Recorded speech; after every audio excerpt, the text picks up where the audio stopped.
Je ne suis pas faite pour avoir des enfants.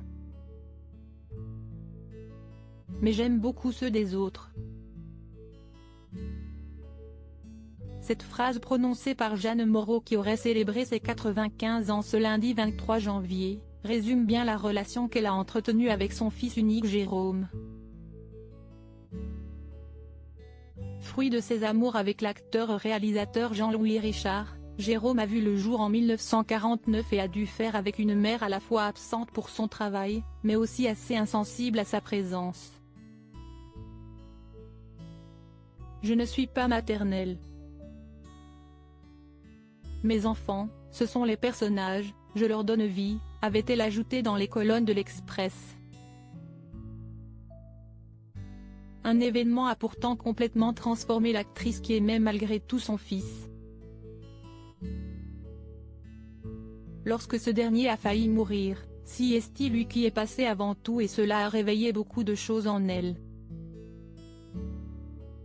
Alors en voiture avec Jean-Paul Belmondo à une époque où la ceinture de sécurité n'était pas obligatoire, l'adolescent et l'acteur ont eu un accident qui a laissé Jérôme dans le coma pendant plusieurs jours. J'ai découvert quelque chose de viscéral, oui, presque bestial, avec mon enfant, avait déclaré Jeanne Moreau. Une relation en dents de scie, une révélation pour celle qui est décédée en 2017 à l'âge de 89 ans, 16 nuits et 17 jours dans le coma. Avec son père, nous vivions à la clinique.